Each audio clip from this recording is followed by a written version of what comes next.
Boa noite. O nosso grupo é Eudes Caldas, Gabriel Barros, Guilherme Gameiro, Júlio Souza.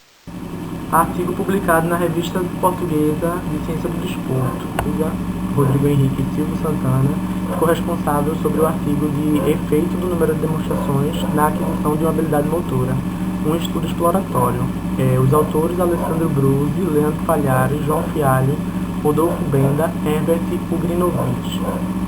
Realizado no curso de Bacharelado em Educação Física na disciplina de Aprendizagem e Controle Motor, com a professora Maria Tereza Catullo.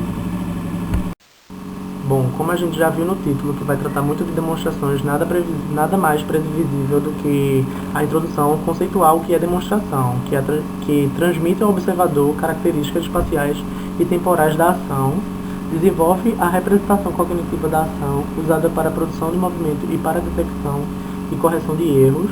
O número de demonstrações é entendido como um aspecto importante, pois pode oportunizar um maior número de chances ao aprendiz de identificar aspectos cruciais da habilidade motora.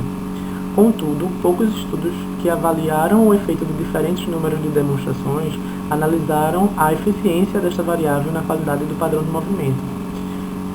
Aí o principal, a maioria, por isso tanto é que foi colocado em negrito, a maioria dos estudos mostraram que maior número de demonstrações é mais eficiente, comparado a um menor número de demonstrações.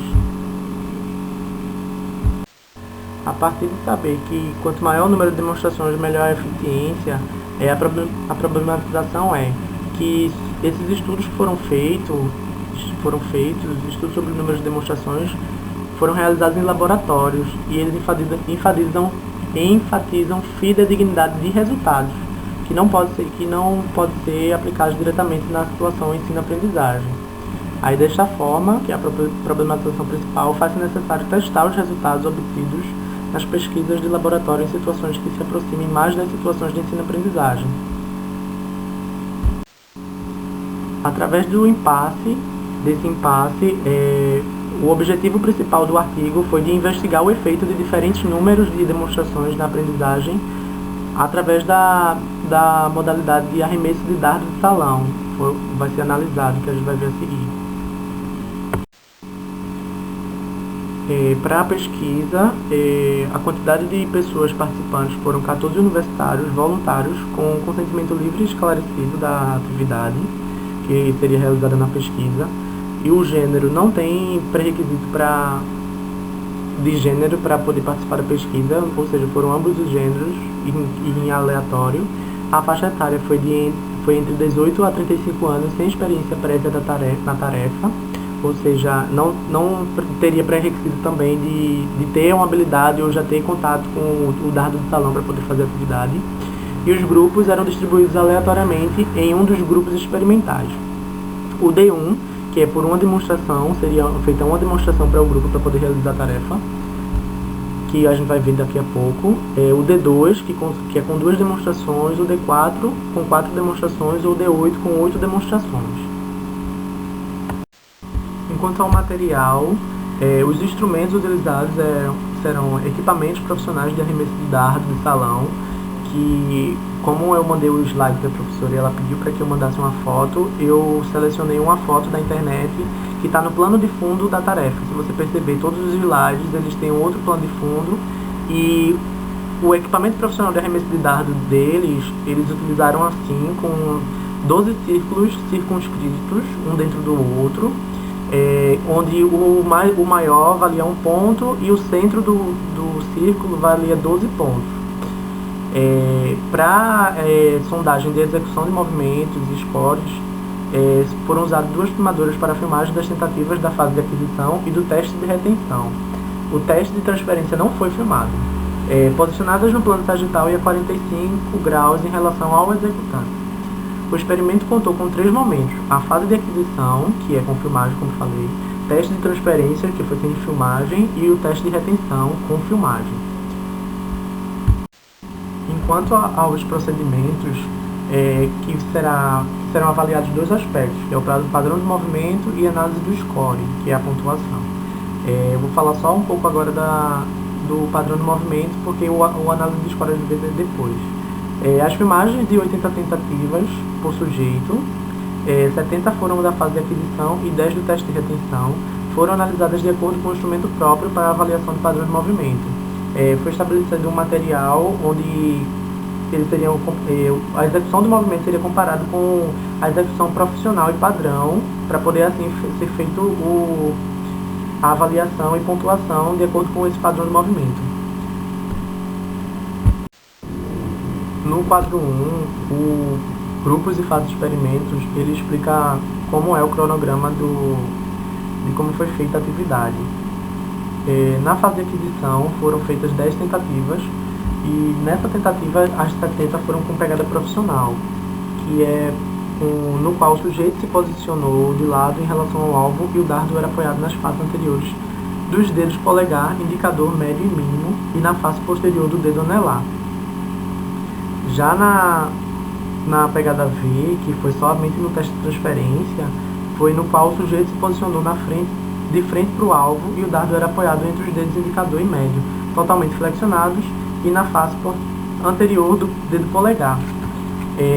Na fase de aquisição foram 70 tentativas, entre a fase de aquisição e o teste de transferência foram 3 minutos, e no teste de retenção entre o teste de transferência e o teste de retenção foram 10 minutos. Bom, esse é o quadro 2, que é o critério de análise do padrão de movimento do arremesso do dardo, e o executante era avaliado desde os aspectos do corpo, que eram os membros inferiores, o tronco, o ombro, antebraço, cotovelo e antebraço, ombro, braço, cotovelo e antebraço, e a pegada do dardo. A pontuação vai de pontuação 3, 2 e 1, que era A1, era o que mais tinha desvio padrão, e a pontuação 3 era o que era mais próximo do padrão. Quanto à tarefa, arremesso de dardo salão, a meta estipulada foi acertar o dardo no centro do alvo, que assim será calculado o score. A classificação bidimensional da tarefa, por Gentili, dentro do contexto ambiental, a condição regulatória é estacionária, porque é ele quem decide a hora que vai realizar a atividade, no momento que ele se achar mais preparado para isso. Não é o ambiente que impõe o momento certo dele fazer a atividade, de realizar a habilidade motora. E com variedade intertentativas, porque o movimento, a habilidade motora é realizada, mas a chance de ocorrer erro ou não acontece. E o desempenho pode variar entre atingir a meta ou não. Isso acontecendo é uma coisa muito interessante, porque acontece o feedback extrínseco também, por exemplo. Se ele já fez o lance, na próxima oportunidade ele vai corrigir se foi mais para cima, mais para baixo, para poder conseguir alcançar a meta. Em função da ação, porque sobre transporte corporal é 100, porque ele não se locomove, como correr, andar, saltar, ele não acontece isso na atividade do arremesso do dardo. Com manipulação de objetos, porque ele manipula o dardo para poder fazer a atividade. Bom, na parte da medida de aprendizagem, após as explicações e as demonstrações feitas pelos autores do artigo, lembrando que o D1, o D2, o D4 e o D8, a variação de demonstrações é feita de acordo com o final, o número final. Por exemplo, o D1 era uma variação, lembrando isso só porque tem lá em cima no começo do slide, e como a gente já está nessa altura do campeonato, pode ser que tenha esquecido, que é o fator principal também para a sondagem do artigo. Na fase de aquisição, a pegada profissional, 70 execuções, e cada execução tinha o CR, o conhecimento de resultado, que era com a visualização do vídeo, a filmagem. E depois de 3 minutos, teve a teste de transferência, que era pegada em V, mudava a forma de como pegar no dardo e lançá-lo. Não tinha feedback, não tinha conhecimento de resultado. Aí depois de 10 minutos, teve o teste de retenção, que era pegada profissional com 10 execuções. Tinha filmagem, mas também não tinha conhecimento de resultado. Bom, agora as análises, que eu vim falando aos pouquinhos dentro do decorrer do slide, e agora tem que falar com mais detalhes. Variáveis dependentes, que é o score de precisão, que é a medida do produto, do movimento, que é o score que foi feito, por exemplo, os resultados, o quanto ele alcançou, se acertou no alvo, se saiu muito, se alcançou pontuação 1, se alcançou a pontuação 12. O 2 é o padrão do movimento, de acordo com o critério do quadro 2 lá, que é se saiu do padrão do movimento, já é para a parte do padrão do movimento, que essa é uma parte qualitativa, do score de precisão é quantitativa, da medida do processo mecânico do movimento. Nas análises das variáveis, a descritiva é a média e desvio padrão do score em blocos de 5 tentativas, que os 5 blocos de tentativas é o aquisição, teste de transferência 1, depois teste de transferência 2, depois teste de retenção 1, depois teste de retenção 2. Índice da variabilidade do padrão, que é o IPV, como é que ele está mostrando aqui como é que foi calculado cada coisa. O número de padrões diferentes sobre o total de tentativas. E o asterisco é que foram feitas comparações entre os próprios do mesmo grupo e entre os grupos da moda de cada aspecto e também da soma da moda de cada aspecto, obtendo um valor global do padrão de movimento. Bom, aqui está o gráfico dos resultados, que eu achei estranho, eu não sei se foi erro do artigo, eu acho pouco provável, mas realmente o gráfico, eu botei um grandão, mas tipo, o gráfico 1, que é a média do score em blocos de 5 tentativas, você pode ver, o bloco de 5 tentativas a aquisição é todo esse grandão aqui, todo riscadão, para cima e para baixo, que tem o do D1, D2, D4, D8. Pode ver aqui, ó, tem TT1, que é o teste de transferência 1, teste de transferência 2, para comparar como foi feito. Esse é pelo score, tá? E o TR1, que é o teste de retenção 1 e o teste de retenção 2. E o desvio padrão, pronto, esse é o gráfico da média do score em blocos de 5 tentativas.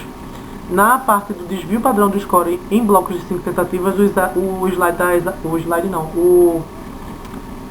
o gráfico está totalmente igual. Eu não sei se foi o erro do artigo ou se realmente foi uma exatidão que é muito pouco provável. Bom, nesse gráfico os resultados da avaliação do padrão de movimento do somatório das modas dos aspectos e pelas modas de cada aspecto. Bom, esse gráfico é o resultado da análise da variabilidade do padrão de movimento pela média dos IVPs de cada aspecto e pelo IVP de cada aspecto. Bom, já foram mostrados os gráficos. Agora, a gente percebe que na análise do desvio padrão do score, não identificou alterações na variabilidade em nenhum dos grupos experimentais durante a fase de aquisição. Dentro da fase de aquisição, o D1 aumentou sua precisão do bloco. Para os blocos, do bloco 1 para os blocos 7, 8, 10 e 13. Os demais grupos se mantiveram semelhantes com relação à média de score.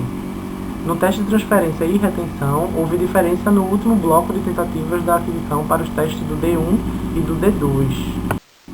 Bom, na parte da discussão, relembrando o objetivo do artigo, que foi o estudo para investigar o efeito de diferentes números de demonstrações na aprendizagem do arremesso de dardo de salão.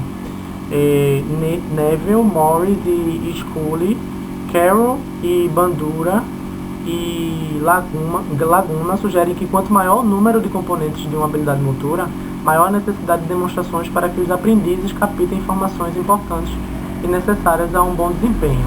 Essa foi a hipótese questionada. Para a tarefa em questão, se observou que uma demonstração foi suficiente, o que pode ser devido ao pequeno número de graus de liberdade da tarefa, sugerindo uma relação específica entre o número de demonstrações e a habilidade a ser aprendida.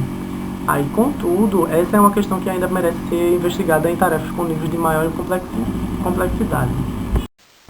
Bom, as considerações finais da pergunta: como vocês classificam os estudos em termos de sua compreensão, fácil, médio e difícil, e por quê? A compreensão do texto eu achei difícil em questão de como foi escrito o texto, que eu acredito que teria como ser mais didático ou mais explicativo. Enquanto o conteúdo do texto eu achei de compreensão fácil, porque baseou-se em fazer um estudo através do arremesso de dardo e saber se a quantidade de demonstração era eficaz. Dependendo da quantidade de demonstração, qual seria a mais eficaz, se era com maior quantidade ou com menor quantidade. Isso, basicamente isso. E a outra pergunta, o que este estudo acrescentou para seu conhecimento sobre como os humanos adquirem habilidades motoras? Através desse artigo, a gente percebe, né, o nosso grupo entrou em senso comum e percebe que, através de demonstrações, eu posso adquirir uma habilidade motora observando o modelo padrão de como da execução dessa habilidade. Na próxima pergunta, qual o conhecimento específico vindo deste texto que vocês poderiam usar para fundamentar alguma intervenção com crianças e adolescentes? Se eu quiser trabalhar com a aquisição de habilidades motoras com crianças e adolescentes, eu já sei, através desse artigo, que utilizando de demonstrações, eu posso ensinar uma criança a aquisição, fazer com que a criança tenha uma aquisição de habilidade motora só mostrando como é a forma padrão do movimento.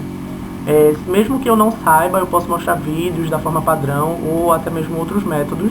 O importante é que a criança observe como é a forma correta de fazer o movimento e assim faça o feedback intrínseco e execute-a.